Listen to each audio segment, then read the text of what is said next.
I'm Eric Novak at Toronto's Pearson International Airport. It's Canada's largest airport and one of the most significant cogs of the economic engine that is the Southern Ontario Greater Horseshoe. In 2016, there were 44.5 million passengers that came through here, with 456,000 flights happening as well. Now, any airport of this size and magnitude is also going to have a large environmental impact and footprint. Well, recently I reached out to the Greater Toronto Airports Authority, who manage Toronto Pearson, and asked them if they'd be willing to allow me to bring my cameras and take a look at some of the ways and the measures that they're actively working on to keep the environmental impact, both now and in the future, as small as it can. So sit back and enjoy yourself. This should be a really interesting and informative experience. Toronto Pearson's environmental management system focuses on three key areas, the first of which is climate change.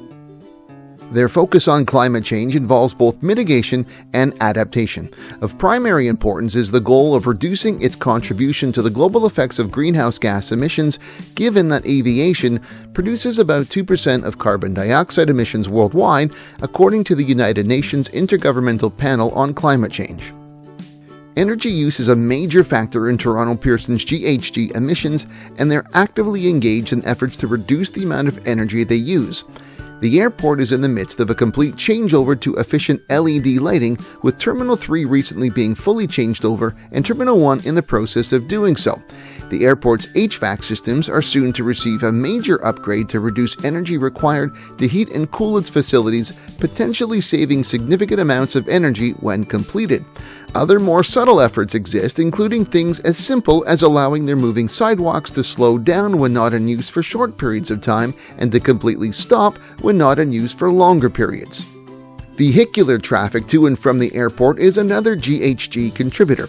Today, only about 5 to 10% of passengers and employees at Pearson use public transit, compared to airports like London Heathrow, where transit use is around 30 to 40%, and you can see the opportunity for improvement. The addition in 2015 of the Union Pearson Express, providing direct rail service between Pearson and downtown Toronto, has proven helpful to increase use of transit to the airport. But a true vision for increased use of public transit to and from Pearson comes in the form of a proposed multimodal transit hub. This concept would allow for multiple streams of public transit to quickly and efficiently connect to Toronto Pearson, which could also provide economic benefits to the area as well as environmental ones. Toronto Pearson is also adapting to accommodate the continued growth of electric vehicles as a method of transit to the airport. Electric fast charging stations have been set up throughout the airport area and are available to the public for use. Not only is Toronto Pearson actively seeking out ways to reduce its own individual footprint, but it also works with airlines to minimize the amount of time aircraft need to idle their engines. So there's two big things that where we're talking about improving the efficiencies of aircraft. One is, as I mentioned, is all of our gates have preconditioned air and 400 hertz power on those gates. So they can actually pull up to the gate and connect up to our preconditioned air and 400 hertz power, and they can turn off their aircraft alternate power unit on the aircraft. They don't have to burn jet fuel, and that's going to have an impact both locally on the air quality, because the employees that are working in and around the airport are not subjected to the exhaust associated with that, but that's also going to improve their emissions associated with that. And the Ontario grid that we're powering that off of is extremely efficient right now because we've gotten rid of the coal plant. Aircraft fuel consumption can also be minimized through efforts by air traffic and ground control to ensure that aircraft take off and land using the closest runways, as well as utilize the most efficient taxiway routing where possible. Another key area relates to the impact Toronto Pearson has on its immediate and surrounding environment. Operating a facility of this size and type comes with a series of unique environmental challenges, such as the need to ensure that there is minimal impact to natural surrounding ecosystems and that any environmental runoff, such as stormwater, does not contaminate or harm the nearby Etobicoke Creek and other water systems. Stormwater runoff presents one of the largest problems, as it can often be mixed with fuel, glycol, and other infield waste. Toronto Pearson manages stormwater through a network of 13 ponds and 3 stormwater treatment facilities. we were able to visit the Moores Creek facility, which is the largest of the 3 treatment facilities Pearson operates. So right now we're at the Moores Creek Stormwater Facility, which is in the infield of Toronto Pearson, and this facility is our largest stormwater facility that is underground. It's a tank of 42 million liters of storage, plus another 42 million liters in 2 ponds. All stormwater captured at the facility runs through a process that allows for oil to be separated from the water and then skimmed off, as well as other common waste items one would see on an airport infield.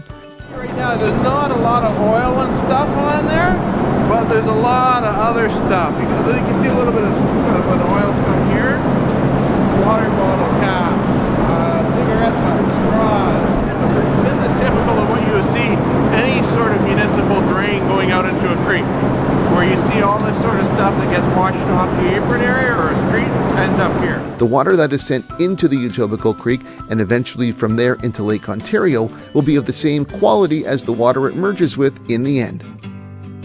Minimizing waste is another important aspect of mitigation at Toronto Pearson. With all terminal and operational facilities, passengers and employees have the ability to divert their waste using recycling bins which are collected and sorted regularly. Toronto Pearson is also in the process of installing water refilling stations for those who prefer to carry reusable water containers while traveling instead of buying water or other beverages in plastic containers. Operating Canada's busiest airport in winter conditions often requires aircraft to be treated with de-icing fluids in order to ensure aircraft can safely fly. Toronto Pearson is home to the world's largest and most technologically advanced central de-icing facility. Planes that require de-icing after departing from their gate will taxi over to the centralized facility located on the infield of the airport, where as many as 500 aircraft per day can be treated. De-icing fluids are typically a mixture of glycol and water, with ratios varying depending on the need and weather conditions.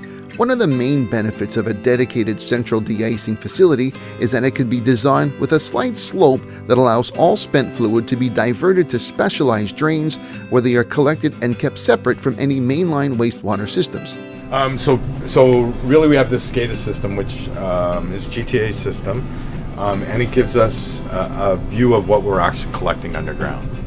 So through this system, we can actually see on the pads how our valves are set, whether we're set to storm, whether we're collecting in our low concentrate tanks, or whether we're collecting in our high concentrate tanks. So we're testing the level of glycol of the spent fluid here. And spent fluid, I see, okay. So then we'll collect it in low concentrate tanks, and then we have limits that for release to the sanitary systems. Right. As well as when we collect it in higher concentrate, we actually store that, and we have a processing facility here that will bring it back to 50% glycol. About 10 million liters of 50% glycol high concentrate fluid is collected from the de-icing runoff each year at Pearson and then is sold off to be included in aftermarket products such as consumer windshield de-icing fluid. It can even be used by airlines in their aircraft laboratories to ensure the flushing mechanisms don't freeze while at high altitude in flight. This proves once again that environmental measures can also have economic benefits as well. A third overriding area of environmental focus at Toronto Pearson deals with the realities of a changing climate and how adaptation initiatives meet the potential implications of climate change for the region and on enhancing Toronto Pearson's preparedness for the conditions foreseen. As temperatures continue to warm, it is expected that summer heat waves will grow and storms intensify, while in winter more mixed precipitation events such as freezing rain will challenge the operational effectiveness of the airport. Airports are unique in both their design and overall purpose. So too are their impacts on both local economies and environmental ecosystems. The connectivity between airports and both local economies as well as environments is understood more today than ever before, and as a result we are seeing strategic plans identifying both aspects as not only beneficial to an airport's overall success, but essential as well. So this behind-the-scenes look at Toronto Pearson and the environmental strategies that they have in place has been an eye-opener for me. It's good to know that an organization as significant and large as Toronto Pearson also has a comprehensive plan as to not only how to minimize its impact today, but how to plan for the future, not only to keep reducing its impact, how to work with airlines to assist them in minimizing the impact that aviation has on climate change in general, but also to understand the realities that are happening in the future as climate change is here to stay and we have to adapt to a certain degree as well. I hope you enjoyed this look and I enjoyed bringing it to you. From Toronto's Pearson International Airport, I'm Eric Novak. Thanks for watching. There's plenty of ways for you to keep connected with me, so check out some of my social media links, suggested videos, and I'd really love it if you subscribe to my YouTube channel.